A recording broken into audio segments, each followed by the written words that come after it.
Karena Al-Quran itu ilmu yang maha sempurna. Ana bilang nih, Al-Quran itu ilmu yang maha sempurna. Karena dia ilmu yang maha sempurna dan sulit digugurkan oleh siapapun dan tidak akan pernah bisa digugurkan. Gunakan sistematik, analitik, metodologinya Al-Quran. Nah loh.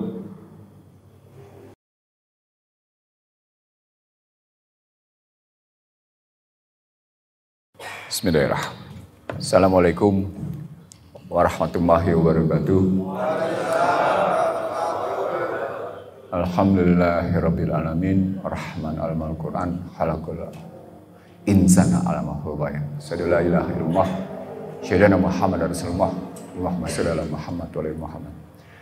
Bapak sekalian, saya memang datang setengah jam lebih awal. Pertama karena memang saya ingin tepat waktu dan terbiasa tepat waktu. Yang kedua, ya Pak ya, ilmu saya ilmu langka di Indonesia. Karena memainkan ekonomi politik memerlukan pendekatan multistruktur. Jadi tidak bisa hanya berdasarkan satu disiplin ilmu. Namanya ilmunya ilmu ekonomi politik.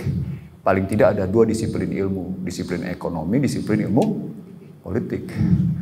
Padahal yang namanya pendekatan ekonomi paradigmanya macam-macam. Begitu juga pendekatan politik.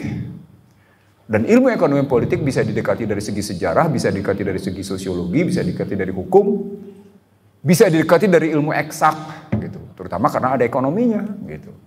Jadi kalau tadi saya dikritik sama Aji, Bang itu keberatan. Ini yang biasa ngambil saya di IC The Real Show dan beberapa kegiatan. Tapi tetap saya berikan ke Anda.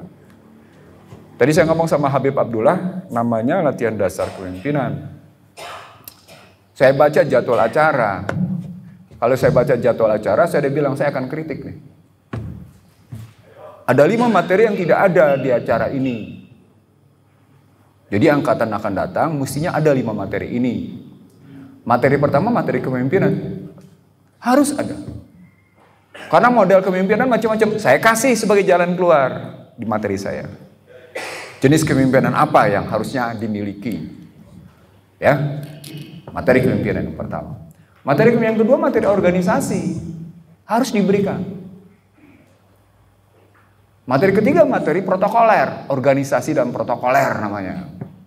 Aturan-aturan tentang bagaimana sistem mendatangkan orang, menerima tamu, protokoler.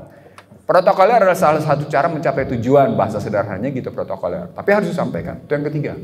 Yang pertama soal kepemimpinan, yang kedua soal organisasi, yang ketiga soal protokoler. Yang keempat, public speaking.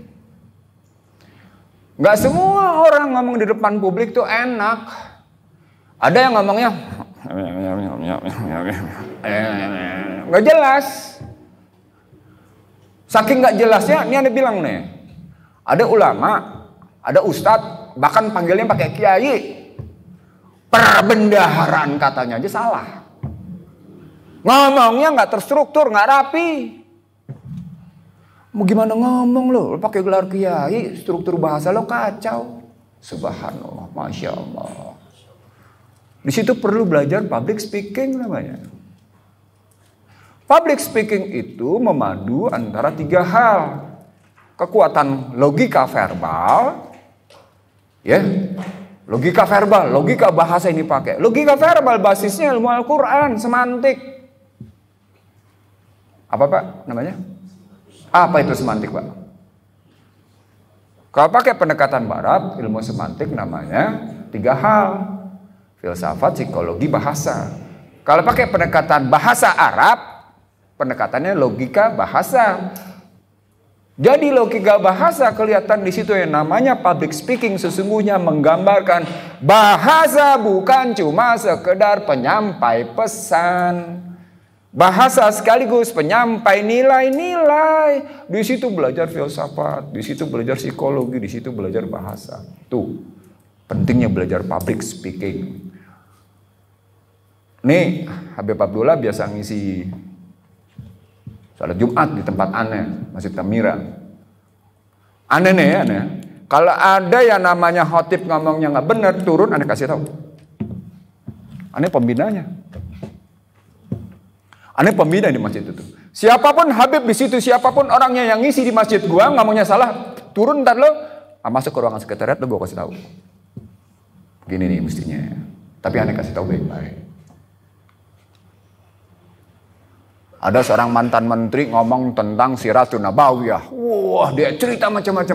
Gimana ceritanya khotib Jumat, khutbah Jumat bicara Siratun Nabawiyah? Waktu cuma 20 menit lo ngasih cerita apa? Siratun Nabawiyah itu dari mulai Rasul mendapat Iqra sampai dengan Al-Yauma akmaltu lakum dinakum. Subhanallah, lo cerita 20 menit. Jamaah dapat apa? Ya Allah ya Tuhan, Anda bilang deh, antum mestinya ngomong cukup cerita Futuh Mekah. Anda bilang, apa itu Futuh Mekah? Kalau mau dibalikin ke kondisi Indonesia, antum mestinya cerita antara hijrah sama kital. Itu, ini maaf nih, Anda ngomong terbuka karena Anda ngomong nggak cuma puluhan orang kayak gini. Anda pernah ngomong di hadapan 700 ulama se-Indonesia. Anda pembicara tunggal Kongres Umat Islam Indonesia. 9 Februari 2015 dibikin oleh MUI. Anda ngomong apa adanya, tapi maafin, tujuannya baik. Betawi soalnya. Enggak, ngomongnya nggak disimpan-simpan, biasa aja gitu. Yang penting tujuan gue baik, Betawi kelakuannya begini, maafin sebelumnya ya. Ulang, 1, kepemimpinan.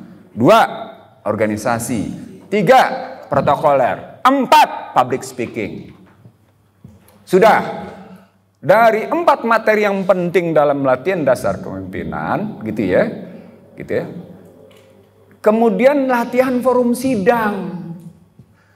Latihan forum, tadi itu kan public speaking nih. Ya latihan forum ada pentingnya nggak ada pentingnya.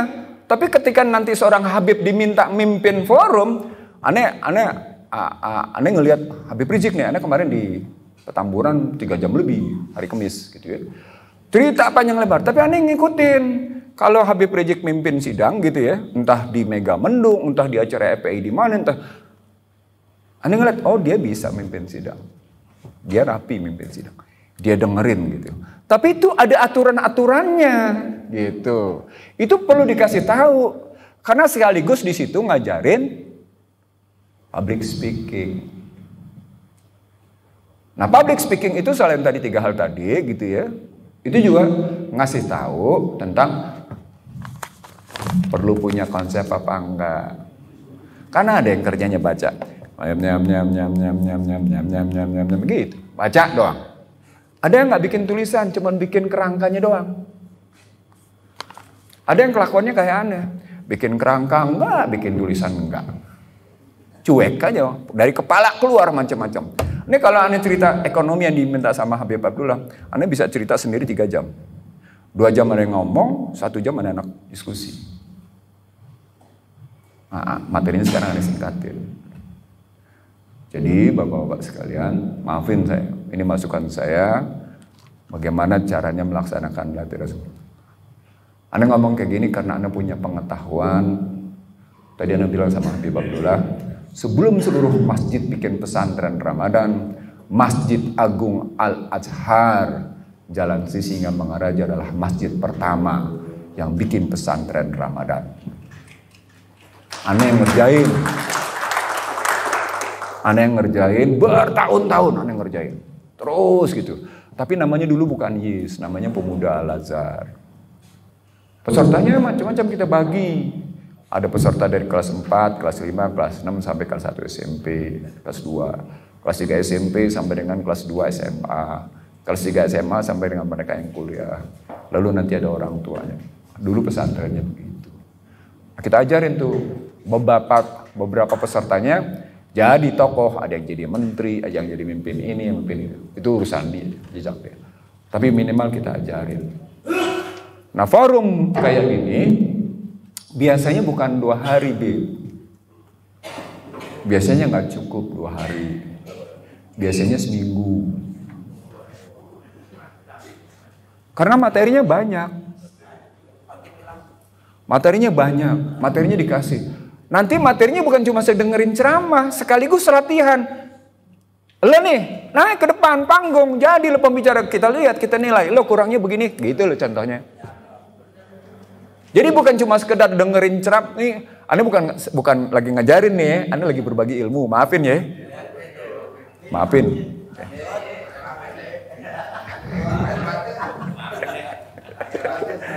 Jadi dia dikasih ilmu, terus nanti dia latihan, namanya latihan training. Jadi dikasih ilmu, terus dia latihan, gitu. Praktek dia. Nah teman-temannya pada nilai ini, oh lo kurangnya begini, kondisinya begini, gitu latihannya. Nanti itu level 1, level kedua naik. Level kedua ada materi tambahan. Materi tambahannya namanya macam-macam tuh. Bikin analisa, bikin proposal, gitu. Jadi latihan tulis-menulis, tingkat 2-nya. Tulis-menulis. Menariknya lagi, di tingkat kedua, ada latihan yang namanya inner conflict. Diajarin tuh pesertanya tentang konflik batin. Kenapa? Karena seorang pemimpin ketika tampil di depan, dia tidak boleh menampilkan konflik batinnya. Dia harus menampilkan kejujuran apa adanya sebagai seseorang yang pegang amanah. Maka inner konflik dalam itu nggak boleh. Kalau hari ini ngomong SMK itu sudah diproduksi 6.000, nggak boleh ngomong begitu, nggak boleh. Apalagi nggak ada bukti, nggak ada reputasi. Itu nggak ngebangun reputasi. Dan anehnya tetap dipercaya. Nah, itu problematik bagi pendengarnya, problematik bagi yang menyampaikannya, dan problematik bagi yang menyaksikan. Ada 3 tuh.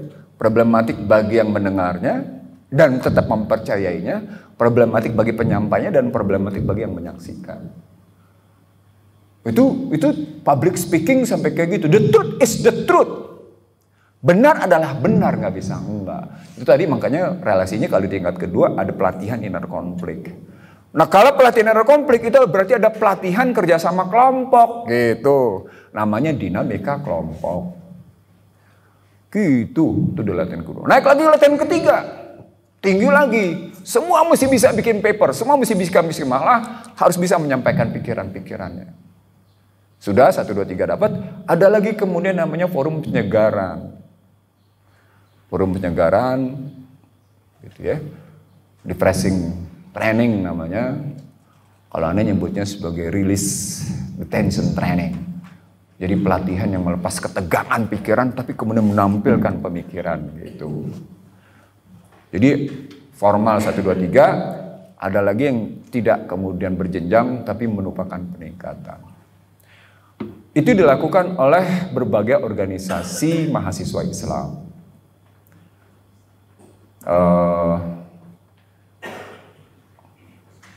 HMI, terus apa tuh yang punya PKS? Anda lupa? Kami itu ngerjain begitu modelnya.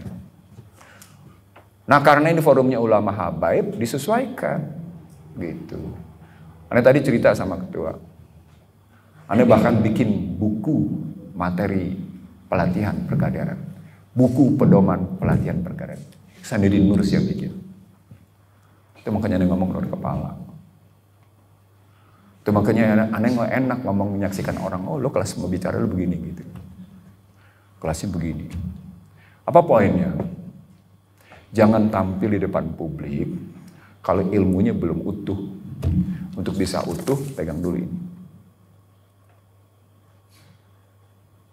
Gua mau ngomong X. Gak usah dibikin menyeluruh, Pak. 1, 2, 3, 4, 5. Komponen X-nya begini. Dapetin. Udah pegang. Oh gue gak bisa nih kalau cuma pegang outline. Mesti dibikin juga yang namanya sistem menyeluruh. Bikin, tapi bacanya jangan kayak orang baca gak karu-karuan. Kalau yang pernah kuliah kan ada tuh kerjanya dosen-dosen kerjanya baca. Dia pergi, selesai. Gak boleh kita kayak gitu. Ada lagi di Tebet lagi, anak kebetulan di Tebet gitu ya. Ya, Kelas bicaranya begitu, tapi ya yang ngerti ada sesuatu yang harus dia tingkatin dari kualitasnya. Karena Al-Quran itu ilmu yang maha sempurna. Ana bilang nih, Al-Quran itu ilmu yang maha sempurna. Karena dia ilmu yang maha sempurna dan sulit digugurkan oleh siapapun dan tidak akan pernah bisa digugurkan. Gunakan sistematik, analitik, metodologinya Al-Quran. Nah loh, apa dampaknya? Bapak nggak sedang mendogma. Para habaib, para ulama, kalau modelnya begitu tidak sedang mendogma jamaah, tapi sedang mencerahkan, kalau pakai bahasa kerennya, sedang mengungkit pengetahuan jamaah. Kenapa? Karena Al-Quran adalah ilmu yang maha sempurna. Saking maha sempurnanya, kita bisa deketin dengan macam-macam. Anda misalnya kemarin, selama Ramadan kemarin, Anda ngomong Ali Imran 189, 190, 191, gitu ya. Walillahi mulku samawati wal ard wa huwa ala kulli shay'in qadir. Inna fi khalqis samawati wal ardi wa ikhtilafi wal-laili wan nahari la ayatil lil albab alladzina yadhkuruna qiyaman wa qu'udan wa junuban wa tafakkaruna fi khalqis samawati. Itu Anda bisa deketin sebagai great resetnya mereka. Jadi mereka niru ilmu Al-Quran, basisnya Al-Imran, mereka jungkir balikin. Umat Islamnya bego, nggak ngerti. Ini great reset, kurang ajar. Anda ngomong tuh. Masjid Muhammadiyah di sini, Masjid Muhammadiyah di sana. Jauh lagi tiba ke Bekasi. Ini loh, mereka bikin great reset. Umat Islam sedunia dibodohin, ngikut-ngikut. Pakai di masker. Pakai di sholat berjarak. Lo pakai protokol Yahudi, pakai protokol Allah sama protokol Rasulullah. Pakai otak coba.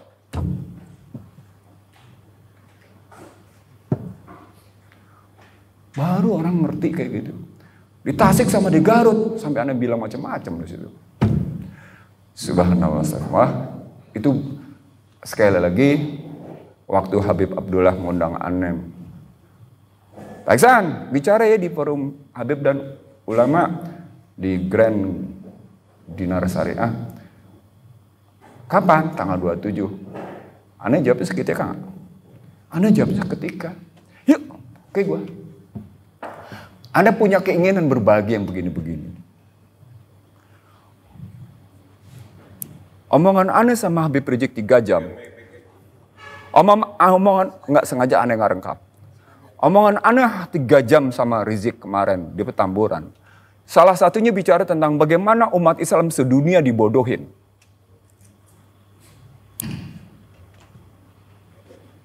Anda ceritain begini sampai pulangnya. Di pintu pagar dia itu dan bilang, kita perlu ngobrol lagi nih, cari waktu. Iya, Anda setuju. Anda bisa bilang perbankan syariah itu nggak syariah, ya Anda ngobrolan Anda sama Habib Rizik. Anda buktiin. Gitu Bapak sekalian. Jadi kita perlu belajar lagi lebih dalam. Gitu. Nah, itu makanya Anda tadi minta waktu di tepat waktu. Maafin Anda kalau Anda nyampein apa adanya sekarang. Ya, oke. Sekarang sudah pukul 8.14. Ini agak padat, tapi Anda cepetin. Nanti Anda janji nih sekarang. Nanti cari waktu lagi di masjid mana, kumpul semua. Anda bisa ngomong 2-3 jam sama antum, Anda bagi ilmu Anda semua.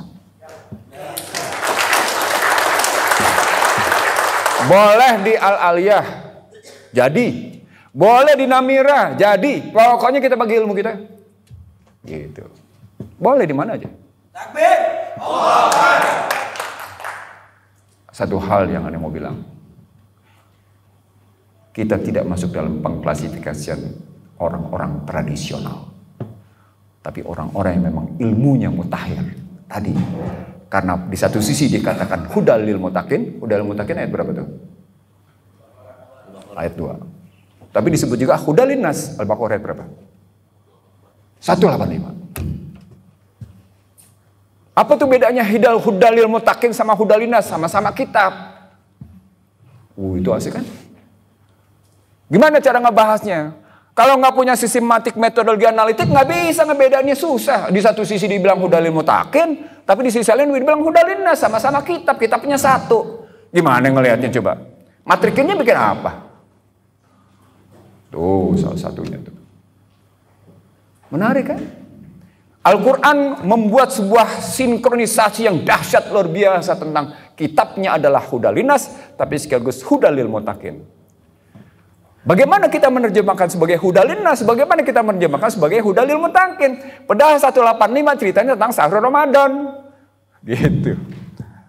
Itu ada kuncinya lagi. Itu yang mau bilang aneh mau bagi ilmu aneh ke situ.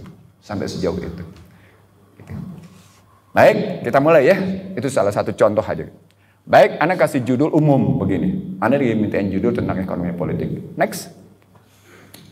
Ini dunia dari zaman Barat berkuasa awal abad 20 sampai dengan sekarang begini.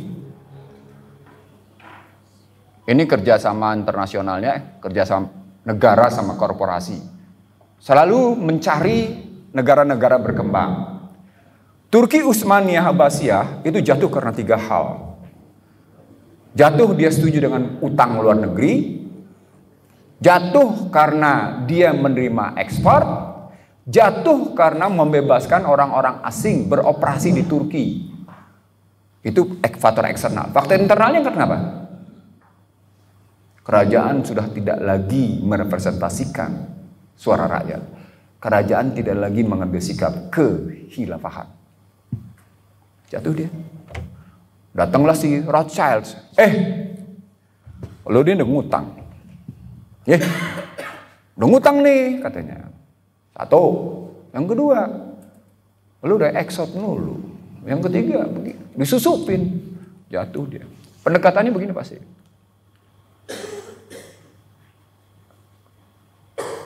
Bapak Ibu sekalian, silahkan Anda search siapa Theodore Woodrow Wilson. Buka YouTube saya kalau kepingin tahu lebih dalam. Ini orang Partai Demokrat di Amerika yang terus-menerus melakukan sesuatu yang hingga hari ini visinya dan misinya dia jalankan oleh Partai Demokrat. Jadi nggak usah heran kalau Biden ngomongnya soal global climate change kayak gitu. Itu ya. Nah, kita ini jadi korban. Jadi korbannya karena diuber-uber kayak gini nih. Ini dilihat di Uber sih. Ini Anda perbaiki di sini dari mulai sumber daya, pasar, sampai akhirnya dilihat tenaga kerja dimasukin. Klik. Terus. Terusin aja. Klik lagi terus. Terus lagi. Ini bukunya ada 12. Ini namanya kalau pakai ini namanya thinking model berpikir. Tapi sesungguhnya model berpikir Al-Quran. Model berpikir Al-Quran itu dia begini deh. Kalau pelannya itu begini. Lahir, naik ke atas. Mati, si jasad balik, ruhnya ke atas. Spiral. Lihat Al-Baqarah. 143-nya tentang wasatan. Tapi dimulai dengan iman, pembicaraan, ditutup dengan 286 tentang iman juga kan. Yang tiap orang beriman dikasih beban yang tidak berlebihan. Konsisten dia, begini. Berbagai surat lain selalu metodologinya begini, sikral. Viral begitu, terus ke atas. Selalu begitu metodologinya. Nah kita mesti ngebedah, Anda ngambil metodologi begitu. Viral, ketemu, tertutup dia. Dalam bahasa yang sederhana, manusia sesungguhnya tidak punya pilihan kecuali tunduk pada Allah Subhanahu wa taala. Ketemu Qadariyah. Tapi ketika dia jadi khalifah, dia tidak hanya Qadariyah. Dia juga Jabariyah. Wah, ribut pertarungan berpikir, muncul Asy'ariyah. Muncul lagi Mu'tazilah. Aneh enggak ngambil 1 2 3 4. Aneh bikin yang kelima. Paduan atas kelima-limanya. Apa artinya? Seorang ulama, seorang habaib mestinya menguasai metodologi 5 ini. Metodologi Qadariyah, metodologi Jabariyah, Asy'ariyah, Mu'tazilah, dan paduan. Karena 5-5-nya benar. Itulah hudal linnas. Al-Quran yang hebat gitu. Apa artinya? Misalnya tentang ayat gitu. Ini lagi-lagi cerita tentang Al-Quran nih. Tentang pengertian inna fi dzalika la ayah. Wah, gitu kan? Oh, ternyata pengertian ayatnya panjang gitu. Oh iya, tergantung lagi ngeliatnya. Metode berpikir begini itu memperluas cakrawala, tapi memperdalam dan tajam. Ulang. Metodologi berpikir yang diusulkan oleh Al-Quran adalah metodologi berpikir yang luas cakrawalanya, dalam tetapi tetap tajam. Oh, itu diminta Al-Quran tuh kayak gitu. Jelas sekali gitu. Nah, aneh ambil, aneh uji. Betul nggak? Ini diikutin nih sama 12 penulis top barat. Terakhir ditulis oleh Michael Hudson. Ji is jang economic. Jadi ada konsistensi di dalamnya gitu. Lanjut. Nah, ini dia perangnya. Terus. Biar cepat aja. Karena kita mesti cepat sih. Terus klik, terus. Nah. Oke, sudah stop. Bapak sekalian, 2008 itu perang energi. Di atas tuh. Kelihatan tuh perang energi. Ini perang energi nih. Hari ini perang energi nggak? Iya. Dia ulang tuh. Dia ulang. Tapi sesungguhnya karena dia punya kesalahan. Pernah kejadian nggak sebelumnya? Pernah. Tahun berapa? Tahun 70. Siapa yang pukul? Arab Saudi mukul Cina, mukul Amerika. Sehingga melahirkan apa yang disebut dengan Nixon Shock. Dan di situ kemudian mereka bilang, ternyata ilmu ekonomi kita cuma melahirkan masyarakat yang cemas. Itu Joseph Schumpeter tuh yang ngomong kayak gitu. Disambut lagi sama yang namanya pemikir lain. Iya, ilmu ekonomi kita mati nih. Pukul sama Arab begitu aja. Disitulah mulai Arab digencain habis. Dipukul habis-habisan. Itu dari perang ekonomi. Dan hari ini kita tetap perang ekonomi. Perang energi. Hari ini harganya $94 per barel untuk Texas Tax Intermediate. 103. 97 sama 103. 97 West Texas Intermediate, 103 untuk Brent. Itu artinya perangnya tajam. Kemarin Biden datang ketemu Muhammad bin Salman, ketemu dinasti Saud. Poinnya cuma minta, Arab Saudi pasok minyak lebih banyak lo ke pasar biar harganya turun sebentar. Perangnya berhenti, enggak lanjut. Memang dia yang istilahnya menepuk air di dulang, kebanjur tubuh lo. Bukan terpercik, dia bikin sulit sendiri. Itu yang Nabi bilang mereka sesungguhnya kalau pakai ayat, lu sesungguhnya bikin kebijakan-kebijakan yang sesat. Bapak-bapak sekalian, saya ngebuktikan mereka sudah sesat selama 1 abad. Dan tidak pernah bisa menyelesaikan masalah. Ini bukti, sebagian di cara berpikir ini. Jadi di cara berpikir ini kelihatan perang mereka kayak apa gitu ya. Baterai.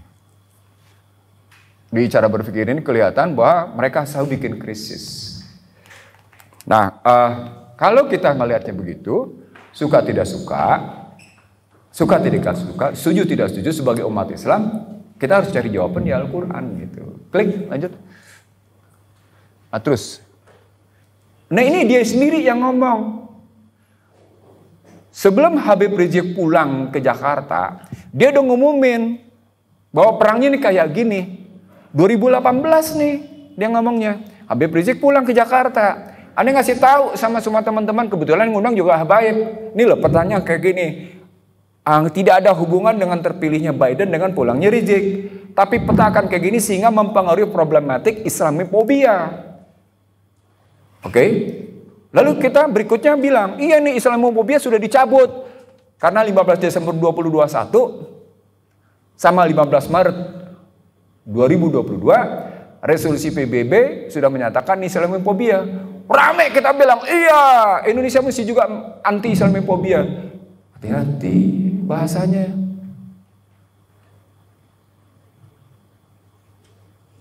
Mereka mengganti istilah.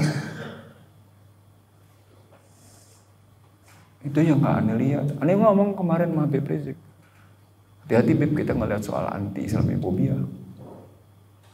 Betul dikerjain, tapi diganti istilah. Sama dulu ketika namanya negara peminjam disebutnya siapa? Negara donor. Hebat nggak? negara pemberi pinjaman disebutnya negara donor. Coba nggak? Utang, riba disebutnya bantuan. Diputer-puter otak kita, mereka mainin gitu. Baru orang sadar, oh iya memang kita sebut sebagai negara pemberi pinjaman. Dan mereka ngakuin sebagai aid itu adalah loan. Cerita ini sesungguhnya menyatakan dalam cerita tadi. Bapak sekalian, ini makronya aneh tuntasin. Utang luar negeri dan yang namanya perdagangan bebas itu selalu mengidap 5 I. Ada invasi, ya Pak ya, ada invasi, ada intervensi, ada infiltrasi, ada interferensi, ya Pak ya. Pasti lupa. Padahal kasus ini dihadapi oleh banyak negara sekarang termasuk Indonesia. Anda ngomong lagi sama Habib Rizik kayak gini. Semestinya kalau kita sadar bahwa kita adalah pejuang-pejuang harkat martabat manusia berdasarkan Al-Quran, maka kita mesti menolak 5 ini. Karena 5 hal inilah yang menyebabkan Al-Quran tidak pernah bisa terwujud. Apa kata kuncinya? Riba. Maka pakai konstruksi begini nih. Perang untuk ekonomi, ekonomi untuk perang. Gitu. Lanjut. Nah ini perbandingan Barat sama Cina. Berapa variabel tuh saya bikin. Barat menggunakan istilah yang sebelah situ ya, sebelah kanan. Kesinambungan pertumbuhan. Sementara Cina yang sekarang sedang dikunjungi oleh Presiden Republik Indonesia Joko Widodo menggunakan istilah kerjasama pertumbuhan. Oke, kalau kesinambungan, siapa yang sinambung? Barat atau kita yang Barat yang sinambung. Aneh ngebuktiin tuh, sehingga YouTube aneh umurnya cuma 4 jam. Mereka nipu tuh dengan istilah growth sustainability. Mereka nipu tuh. Nipunya begini, kita buka. Itu tadi mereka bermain bahasa. Banyak orang cerdas di Indonesia, termasuk para ulama dan habaib, ngunyah begitu aja tuh istilah pertumbuhan berkesinambungan, kerennya. Kelanjutan pertumbuhan, pokoknya kita butuh kelanjutan ekonomi, kita butuh percepatan. Ya apa sih, nggak ngerti istilah, main ngunyah kayak sembarang. Cina sama, pakai kerjasama pertumbuhan. Pertanyaannya, mereka dalam posisi selevel nggak sama kita untuk kerjasama? Kan kalau orang kerjasama mestinya selevel ya. Ini kan nggak selevel. Dia udah duluan. Walaupun Barat tetap menempatkan Cina sebagai emerging countries, tapi kan kerjasamanya nggak. Ya contoh sederhana kereta api cepat deh. Tadi Anda bilang di situ. Kereta cepat ini terancam batal kalau tidak ada persetujuan baru antara Presiden Joko Widodo dengan Cina. Terancam batal. Gitu. Dalam hitungan Anda, dalam buku Anda yang baru, 103 tahun baru lunas. 103 sampai 105. Nah, selama 105 tahun itu, 103 sampai 105 tahun itu ya, perawatan dia, teknologi dia, uang dia, tenaga kerja dia, terus kita dapat apa? Silakan bekerja, saya menikmati. Itu bahasa keren ya, ngerti nggak? Silakan Anda bekerja, saya menikmati. Nggak ngerti kan? Bahasa kerennya, lu terus aja jadi budak, goncang-goncang kaki. Tuh. Sama, lu terus aja, itu yang Anda sebut dalam YouTube Anda sebagai ultra modern slavery system. Perbudakan yang tidak dirasakan sebagai budak. Anda ngebuktiin tuh di beberapa provinsi yang berbau-bau Islam, pinjolnya gede. Gimana coba provinsinya ngakuinnya kuat Islamnya? Pinjolnya gede, kalau pinjolnya gede berarti ribanya gede. Anda nggak perlu sebut siapa, tapi Anda ngomong di provinsi itu. Oke, umat Islam sekarang 87%. Dari 87% berapa yang pinjol? 90%. Ngeri. Gimana kita beres? Umat kita 90% mainnya riba. Kenapa kayak gitu? Air mengalir dari atas ke bawah. Nanti kita buktiin. Lanjut. Nih kekuatan Cina. Pakai grafik, pakai angka. Lanjut. Nah, ini masalah dunia. Dunia sedang masalah. Turki yang membaik gitu ya. Lalu kemudian bagaimana Korea terus melakukan uji coba nuklir intercontinental ballistic missile yang membuat Amerika dan negara NATO lainnya terseok-seok dan menakutkan. Nomor 3 di situ bisa dilihat kalahnya Amerika dan NATO di Afghanistan, walaupun sekarang menjadi masalah. Masalahnya kenapa? Kalau Afghanistan, Taliban di Afghanistan kembali ikut dalam konstruksi moneternya Barat, kembali lagi yang namanya Afghanistan masuk ke tiak mereka. Ulang Pak. Perang itu bukan hanya perang senjata, dia perang juga dari sini. Perang dari sini itu dimunculkan dengan masuk ke Siratun Nabawiyah. Ketika Rasulullah berhasil ngebangun Madaniyah, maka tindakan yang kedua adalah yang dilakukan apa? Ekonomi. Apa ekonominya? Hajat hidup orang banyak. Apa kata kunci pertamanya? Air.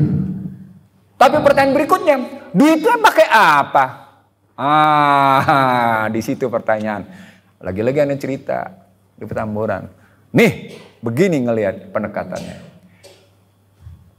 Gitu Pak. Jadi nggak perlu kita ini, tapi kita tahu detailnya, tajamnya itu kita tahu di situ. Itu yang muncul di situ, kelihatan. Taliban bisa balik lagi. Dia menang dalam perang gerilya, tapi belum tentu menang dalam perang ekonomi.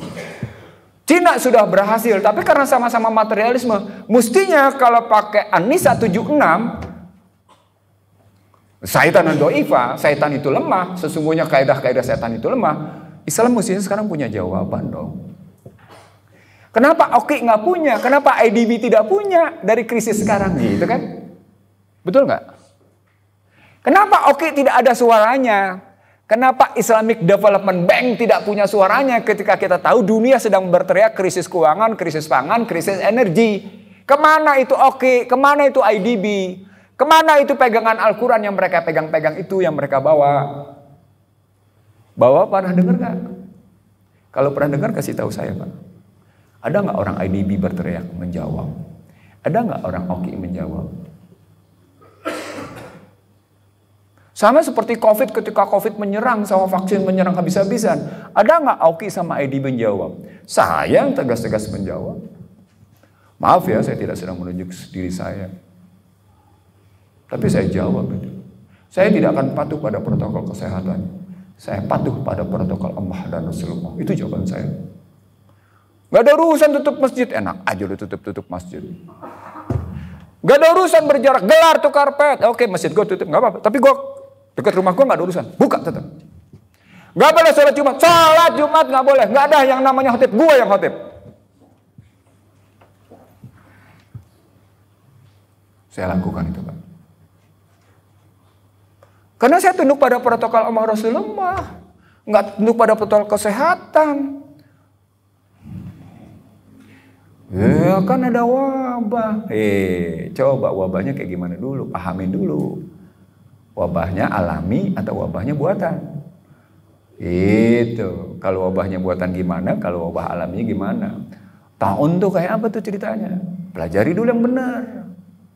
Jangan dibilang orang semua kena COVID itu sahid. Belum tentu dia kena COVID. Emang Bapak tahu dia mati emang kena COVID? Semuanya aja di COVID-in. Gitu misalnya. Melihatnya. Itu bukan hanya terjadi di Indonesia. Di Amerika juga sama. Data tentang kematian itu hilang. Saya kebetulan memburu data itu di Amerika. Bukan hanya Indonesia. Data di Amerika juga hilang. Penyebab kematian itu. Lanjut Pak. Lalu ke nomor 5. Di situ kelihatan. Itu tadi Islamophobia. Islamophobia diganti dengan istilah Build Back Better World. Dan pidatonya Joe Biden di Gedung Putih menyatakan New World Order goes on. Dan kemarin ketika dia berkunjung ke Timur Tengah dan datang pertama Israel, Perdana Menteri Israel menyebut, "You are the genuine Zionist." Anda adalah sungguh-sungguh Zionis sejati. Sedap kan? Jadi hati-hati menikmati anti-Islamifobia itu. Yang ketiga kali itu saya bilang. Mencerdasinya harus, kemarin Habib Muhsin ke kantor bersama yang lain, teman-teman ada 3 orang, aneh jelasin. Ini riwayat Islamifobia, ini riwayatnya begini, tok sampai di sini, ini muncul istilah baru namanya Build Back Better World. Tuh, nomor 5 dengan nama New World Order Goes On. Apa perbedaannya? Nah, di situ. Perbedaan pendekatan, Pak. Kenapa? Karena Anda sudah berhasil didikte sama COVID, sama vaksin.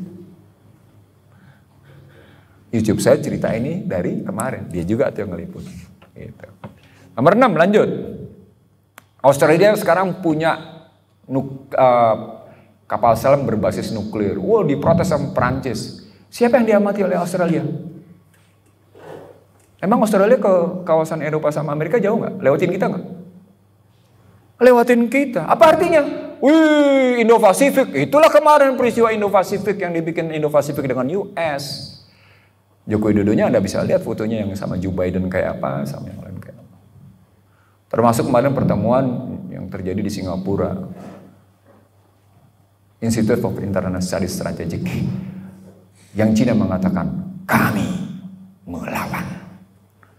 Padahal dia dimaki-maki sama Lord Austin. Itu yang saya bilang, perangnya makin tajam. Itu ujung itu, yang Anda bilang nomor 11.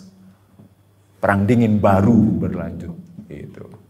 Perang harga minyaknya iya, perang Ukraina lanjut, geopolitik tentang FUKA gak karu-karuan, persaingan Amerika dengan persaingan Dirgantara. Kemarin, minggu lalu, Amerika mengumumkan dia punya pesawat tempur yang membawa bom hidrogen 52 dengan kecepatan 6.200 km per jam atau setara dengan 3.582 miles per hour. Artinya kalau mundur-mandir Jakarta Surabaya itu bisa 4 kali. Bolak-balik. 1 jam. Bom jatuh Surabaya, balik lagi bomnya Surabaya. Wah, habis, berantakan. Kenapa? Dia beralasan sederhana. Iya, kami mengimbangi kekuatan Cina dan Rusia. Wih, sedap saya bilang. Ini lagi-lagi nih, militer sama ekonomi bergerak jadi satu. Terus begitu. Lanjut, Mas. Nah, ini Indonesia problemnya. Ini kelamaan kalau Anda ngomong. Makanya Anda bilang tadi, cari waktu sama-sama, Anda jelasin lagi satu persatu. Biar nanti ketika kita pakai ayat, ayatnya betul-betul menjadi pisau yang sangat tajam untuk melihat masalah. Itu maksud saya. Bapak sekalian, saya sering menggunakan, bukan sering, saya selalu menggunakan ayat dan hadis sebagai pisau analisis yang mengarahkan kita untuk mengkaji masalah. Sehingga kita tidak salah. Dan kita berani menghadapi siapapun. Karena kita yakin ayat dan hadis itu, Al-Quran dan hadis itu adalah ilmu yang maha sempurna. Sehingga ilmu siapapun kita hadapi. Itu yang tidak yang saya bilang tadi. Ada sistematik, ada metodologi, ada analitik. Kelihatan deh di konsistensi. Nah ini saya urai satu persatu Pak. Ini saya pernah diundang oleh pendukung penguasa di YouTube-nya. Saya bilang, lu serang gue sini. Sini, serang gue. Bapak bisa lihat itu di Akbar Faisal Unsensor. Sini, serang gue. Saya pun pakai baju ini kalau saya tidak salah. Sini. Nah, saya ungkapkannya ini. Makin berat nggak masalahnya? Makin berat, buktiin. Klik Mas. Nih, ini utang luar negeri angkanya. Ini angka 15 Juli 2022. Angka mutakhir. Cuma karena nggak jelas gitu ya. Tapi bisa ambil nanti. Ini dari Bank Dunia. Sorry, ini dari Bank Dunia. Dari data Bank Dunia itu kelihatan bahwa utang kita makin berat bebannya. Makin berat. Bank Dunia yang ngomong, bukan lagi Sri Mulyani, bukan lagi Luhut bin Sarpanjaitan, bukan. Bank Dunia yang ngomong, oh ini makin berat nih loh kayak gini. Tapi pertanyaan berikutnya, kenapa dia tergopoh-gopoh datang ke Istana Negara? 15 Juli kemarin ke Istana Merdeka. 17 Julinya datang IMF ke Istana Bogor. Artinya apa? Artinya apa, Pak? Padahal dia sendiri ngakuin Indonesia mungkin berat beban utangnya. Tapi dia tetap datang tuh. Tetap datang ke Istana Merdeka dan Istana Bogor. Artinya apa, Pak? Gak usah khawatir, Anda bersama saya. Itu kerennya. Dia sedang mengatakan kepada masyarakat internasional, kekuatan Indonesia didukung oleh IMF dan World Bank. Anda kalau mau menjatuhkan nilai tukar, saya siap ngebantu. Oke, begitu kan? Artinya Indonesia dipercaya kan? Oke. Bahasa lainnya apa? Tadi yang saya bilang, teruslah berproduksi, kami menikmati. Bahasa kerennya begitu, teruslah berproduksi, kami menikmati. Itu bahasa kerennya. Lanjutin. Nah, ini angka BI nih. Detail, saya ingin mengatakan satu periode Joko Widodo itu bisa kelihatan kok dengan persentase ini. Dan memang saya kasih Anda dua periode Joko Widodo saya sampaikan karena permintaan Habib Alatas ke saya, Habib Abdullah ke saya. Cuma judul politik ekonomi ya gue ceritain aja 2 periode ini kayak gini gitu. Nanti boleh diambil kalau mau. Lanjut. Ayo. Siapa yang berkuasa Indonesia jadinya? Coba tuh lihat. Tuh lihat. Hanya 12 orang terkaya di Indonesia, dia menguasai 44,64% APBN. Hanya 12 orang. Dari 12 orang itu yang Melayu siapa, Pak? Hairul Tanjung. Hairul Tanjung betul-betul milik Hairul Tanjung bukan? Bukan. Tuh kelihatan. Ini angka 2022 nih, Pak. Nih, angka sekarang ini nih. Bisa kelihatan tuh lihat tuh angkanya, perbandingannya. Ini APBN, ini saya bikin presentasinya di bawah. Ini nama-namanya, ini nama perusahaannya, ini kekayaannya. Ini nama perusahaannya. Kalau saya bikin 20, maka mereka menguasai bukan 44 tapi 66, sekian persen. Apa artinya? Kalau mereka belanjain 1 per mil dari kekayaan mereka, mereka bisa membeli pemilu, mereka bisa membeli para petinggi negeri ini dengan murah. Itu, Pak.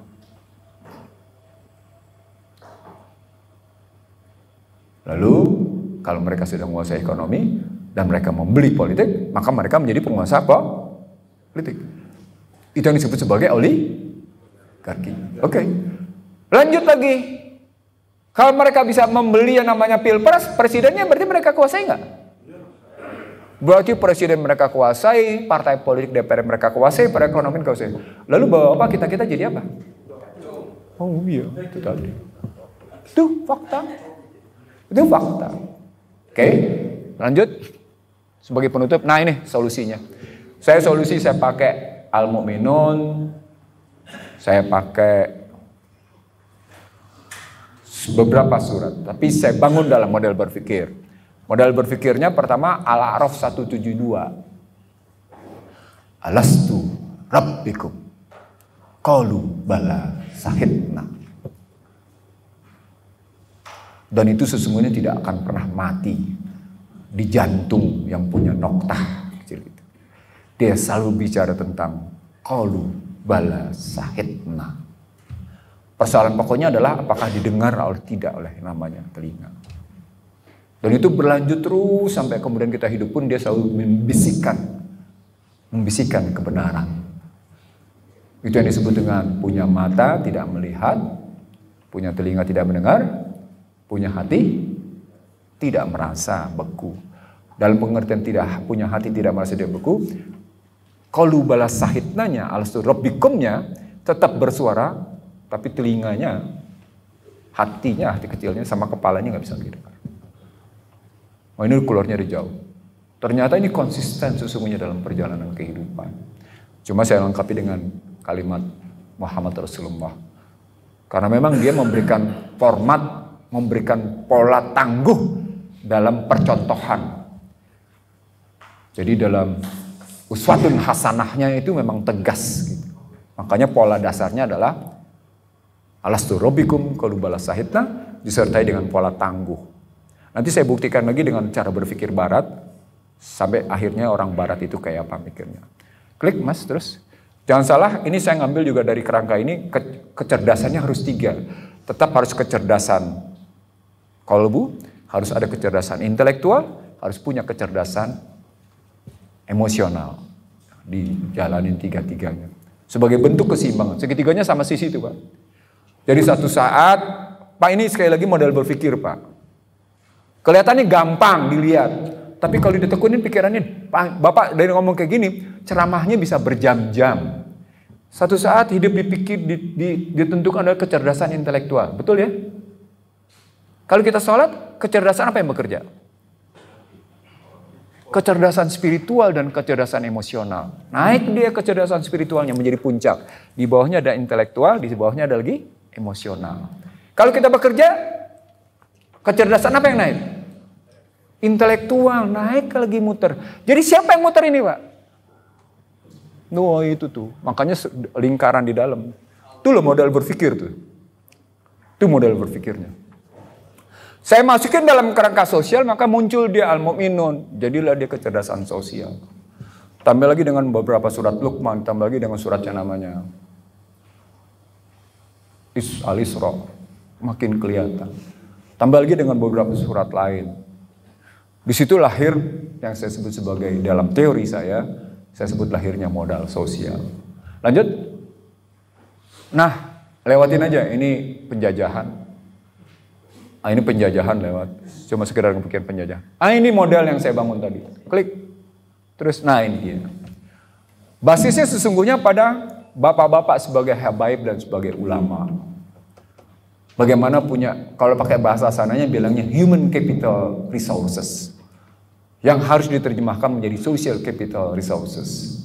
Jadi modal dasar manusianya, human capital resourcesnya, dikembangkan sedemikian kuatnya dalam basis ku anfusakum wa ahlikum nar, dalam basis wa'tasimu bihabillah jami'a wa la tafarraqu, dalam basis tidak putus silaturahim, dia menjadi modal sosial. Modal sosialnya secara ekonomi ketemunya begini. Pak, ini disertasi saya kebetulan. Disertasi saya 12 tahun lalu. Yang perintahnya klik, Mas. Lihat. 5K di bawah itu. Bebas dari ketertindasan, bebas dari kebodohan, bebas dari kemiskinan, bebas dari ketimpangan, bebas dari kehinaan. Ada di mana kalimat 5K itu, Pak? Dalam kehidupan kita berkonstitusi ada di mana dia? Ada di kata pembukaan. Penjajahan harus dihapuskan dari muka bumi dalam segala bentuknya karena tidak sesuai dengan pri kemanusiaan dan pri keadilan. Berarti tidak boleh ada ketertindasan, gitu kan? Maka dibentuklah negara Republik Indonesia yang mencerdaskan dan menyejahterakan. Berarti tidak boleh ada kebodohan. Berarti tidak boleh ada kemiskinan. Harus bebas masyarakat. Nah sekarang kalau kita terkena pinjol, masyarakat kita cuma pendidikannya SMP, ya pantas lah. Kalau Tifa Auzia ngomongnya lebih sadis lagi. Orang Indonesia IQ-nya cuma 87, dahsyat gue bilangnya orang. Saya nggak mau ngomong gitu.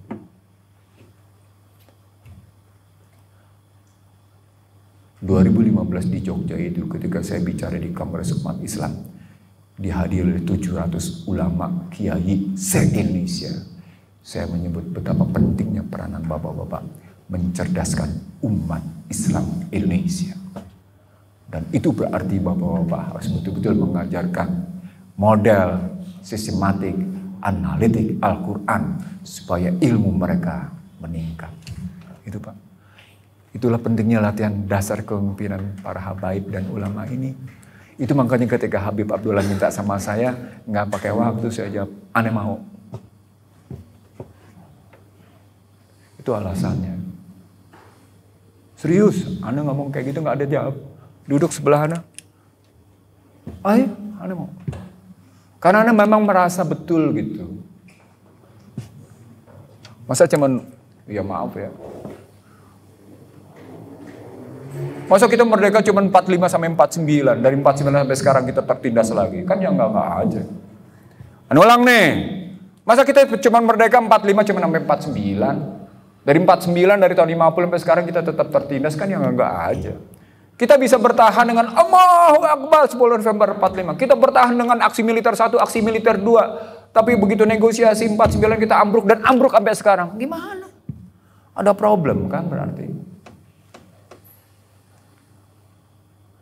Betapa dahsyatnya kita diacak-acak gitu, dimasukin di situ. Tesis Ana memang selalu ngomong begitu. Indonesia cuma merdeka selama 4 tahun. Agustus 45 dan Desember 49. Selebihnya Indonesia tidak merdeka. Oh, datanya cukup banyak. Ane udah ngungkapin termasuk di buku Ane gitu. Lanjut. Nah, ini jalan keluarnya. Coba Bapak lihat bentuk metode berpikirnya.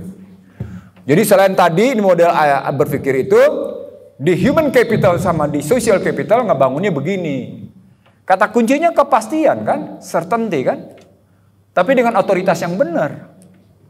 Kalau kita lihat ini dari mulai ekonomi konstitusi naik ke atas terus turun ke bawah begini ketemu dengan C3, ketemunya di tengah certainty. Hidup itu butuh kepastian. Kepastian itu tidak bisa dibikin oleh siapa-siapa kecuali yang namanya setiap kalian adalah pemimpin. Kalianlah yang bisa memastikan kepastian itu. Allah hanya memberikan amanahnya dalam kehidupan. Tapi untuk bisa membangun kepastian itu Anda tidak bisa lari dari ilmu manapun kecuali ilmu Al-Quran dan hadis. Itu makanya mereka selalu berantakan. Bapak bisa lihat Los Angeles dan sekarang New York panasnya mencapai 39 sampai dengan 40 derajat Celcius, hot wave. Tapi sisi lain ada gelombang banjir, ada ini, ada itu macam-macam. Ini kalau kita tanya dalam hidup kita, ini apa sih sesungguhnya? Ada orang bilang ini fenomena alam. Kemarin Anda ngomong di Rasil, Anda pengisi Rasil tiap Selasa. Tiap Selasa pagi Anda pengisi Rasil. Pendengarnya banyak ulama, banyak habaib. Itu ya. Anda bilang, ada orang bilang situasi kayak gini, Indonesia ini fenomena alam tuh. Kenapa yang namanya anak Krakatau terus begitu gitu. Sesekali Merapi kayak gitu, sesekali yang namanya gunung. Jangan bilang fenomena alam. Sadar nggak setiap gerakan manusia, setiap kolbu ucapan dan tindakan manusia, ketika diagregasi secara menyeluruh, dia mempengaruhi alam. Dia mempengaruhi alam. Jadi alam merespon tindakan manusia. Tesis berpikirnya begini sesungguhnya. Jadi bisa dilihat bahwa sesungguhnya ketika manusia tidak lagi hidup saling percaya, ketika manusia tidak lagi hidup dalam keteraturan, disorder, ketika manusia tidak lagi tunduk dan patuh pada ajarannya, seluruhnya berantakan. Ini tesis sebaliknya. Ini jawaban oleh seorang teman, ini dijadikan modal berpikir disertasinya. Gak usah saya sebut siapa. Oke, lanjut. Terakhir. Nah, ini modal kepemimpinannya. Anda pemimpin pesuruh atau pesuruh pemimpin? Anda bikin klasifikasi tuh di situ tuh. Pemimpin pesuruh atau pesuruh pemimpin, Anda bikin klasifikasi tuh. Coba bisa lihat ya. Ini ada leaders, gitu ya. Lalu berikutnya juga ada janitor, situ kelihatan. Yang biru itu adalah the real leaders. The real leaders, pemimpin sejati.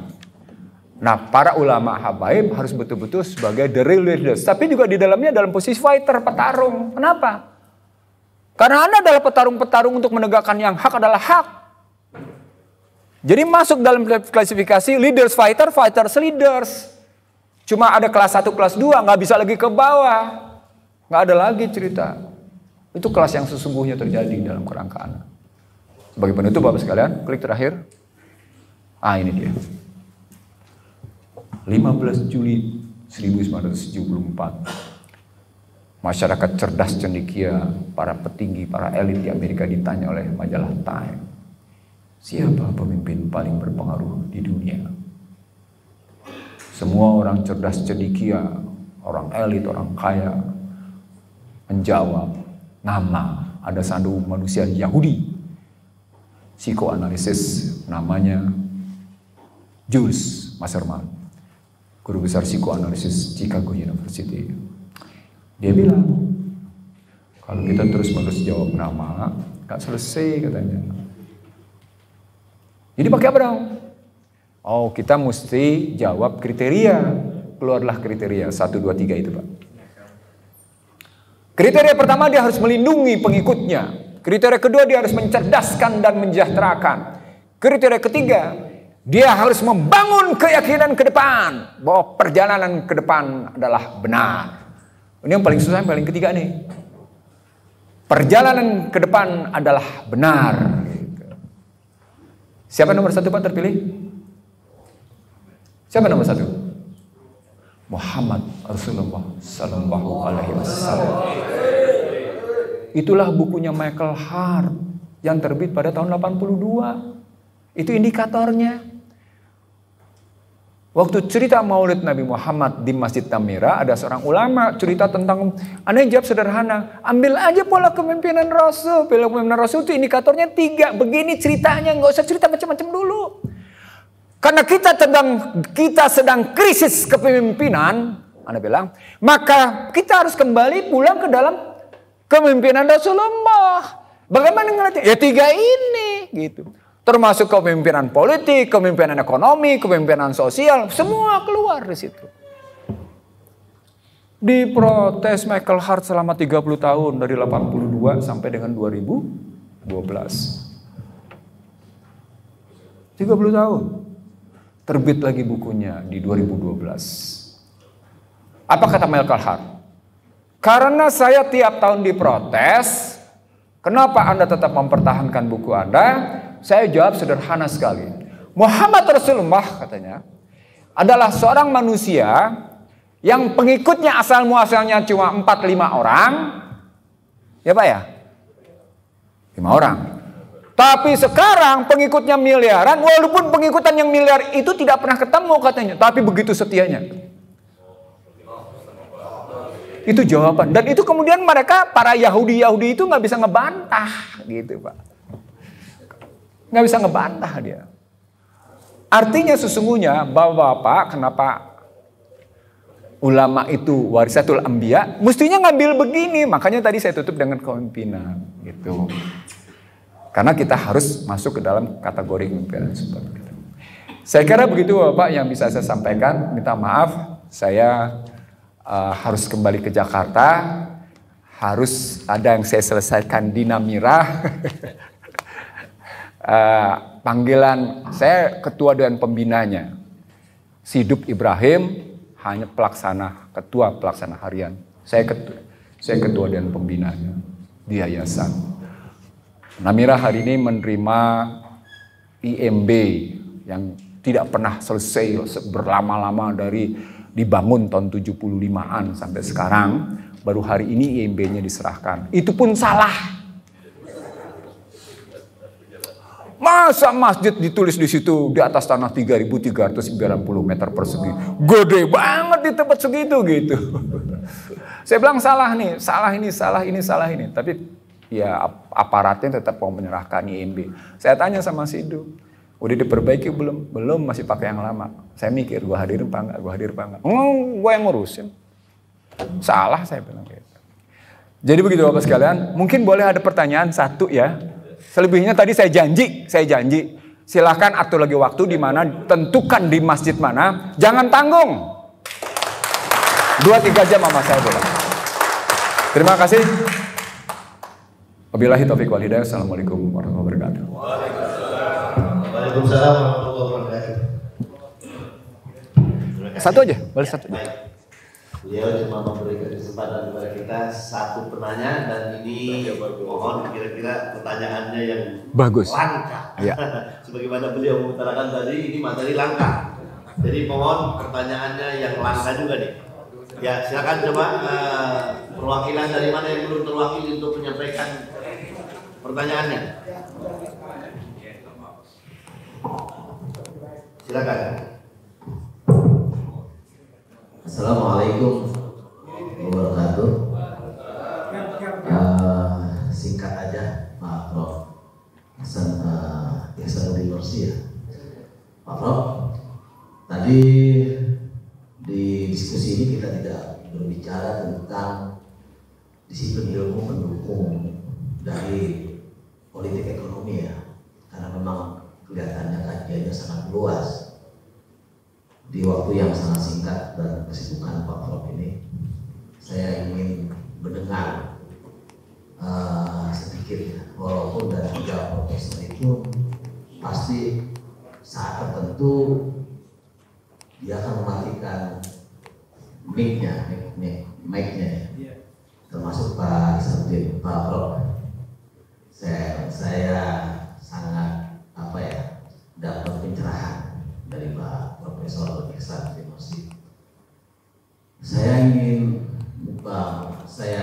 curhat sedikit, mungkin juga teman-teman juga sama. Melihat kondisi saat ini, memang kita berada di bidang yang berbeda. Kita berada di bidang yang sangat bawah, ya, tapi tinggi. Karena kita mengajak umat agar umat itu taruh menuju qaribuni meninggikan derajat keimanan dari jamaah yang kita dampingi. Tapi terkadang kita juga gelisah. Saat ini para ahli politik ngomong seperti ini, para ahli ekonomi ngomong seperti ini. Ingin saya tanyakan kepada Pak Prof, lebih dahulu mana untuk memperbaiki Indonesia? Ya, walaupun kita semua sepakat kerusakan NKRI ini semua tanda kutip, karena kita nggak paham parameter kerusakan seperti apa.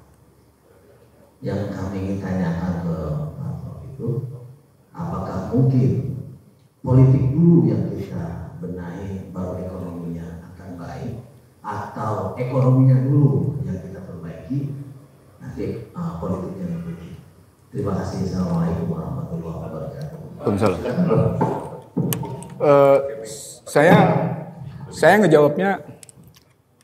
Saya ngejawabnya pakai Siratul Nabawi ya.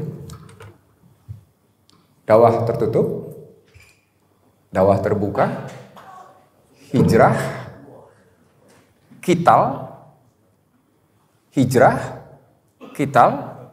Futuh Mekah, jaya dia. Gitu. Maka pertanyaannya, sekarang kita ada di mana?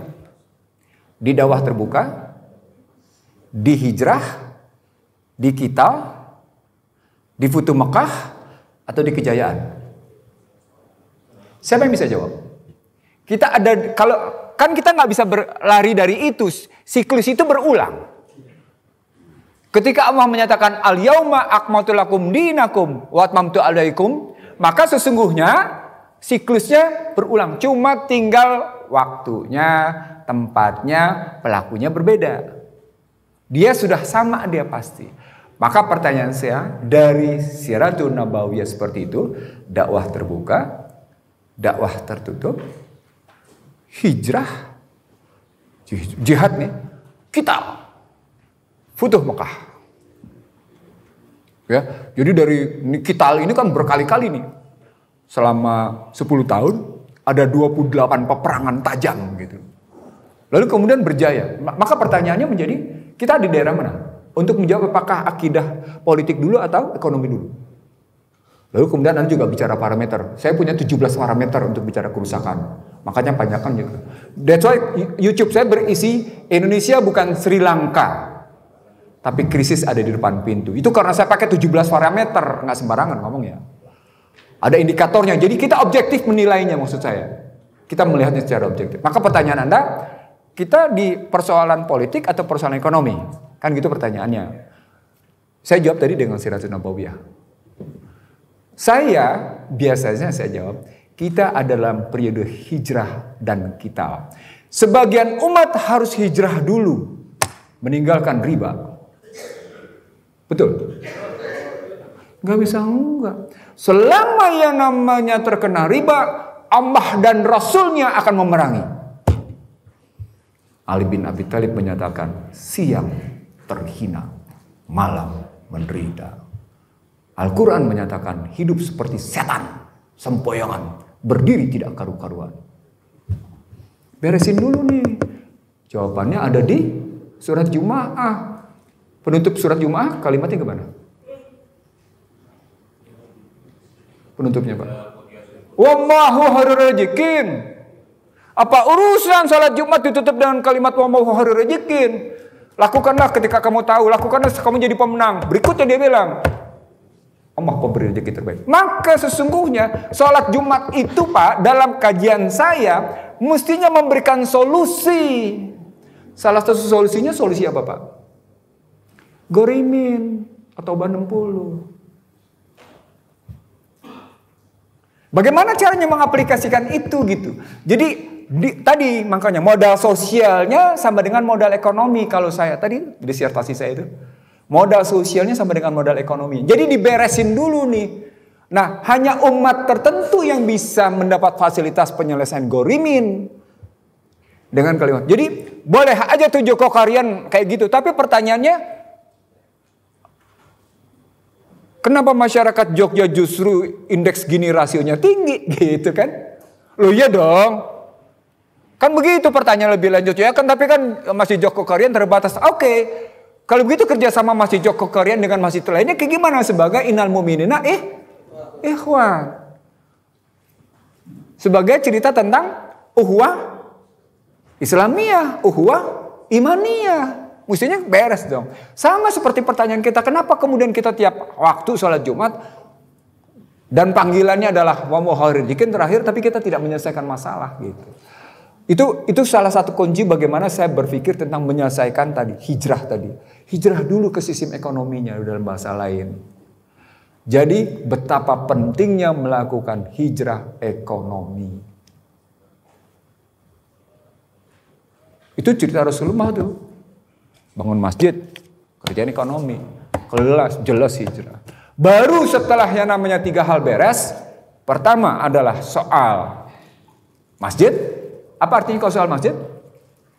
Soal ketatanegaraan. Emang soal apa? Emang soal apa ketika Rasulullah bilang beresin masjid? Bukan cuma masjid tempat ibadah ritual, tapi soal ketatanegaraan, soal mengembangkan modal sosial. Itu yang umat Islam membatasi diri membaca tentang pembangunan masjid Madinatul Munawwarah pertama kali ketika Rasul hijrah.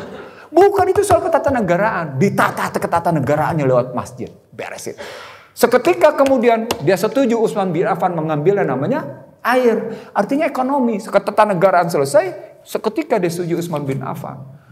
Seketika ini beres, dia beresin namanya soal uang. Apa uangnya? Dia pakai uang Romawi untuk melakukan transaksi. Tapi berikutnya dia nggak pakai lagi uang Romawi. Karena saat itu yang ada di sebelah adalah uang Romawi.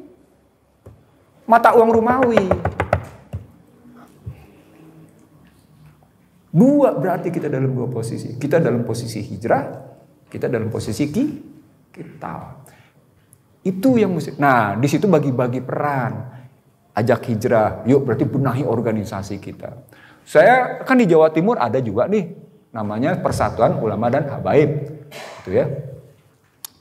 Yuk kita gabung. Wah, kita bikin satu organisasi yang betul-betul para ulama habaib ini mencerdaskan tapi sekaligus menyejahterakan gitu. Gimana caranya? Ya bangun sistemnya. Bapak-bapak ini kan penggerak massa nih. Mari gerakan itu bukan cuma sekedar gerak dalam kerangka ibadah ritual, tapi juga ibadah amaliyah. Ibadah amaliyahnya ngapain? Selesaiin persoalan ekonomi umat yang menjadi kurban. Saya dimarahin nih sama temen. Abang ngomong begitu, udah tahu yang nguasain duitnya mereka. Sama juga dengan abang kemudian menyerahkan diri ke mereka. Saya diem. Saya diem. Karena saya tahu jawabannya mestinya kayak gimana di sini. Cuma kan saya nggak buka. Nggak perlu saya buka dong.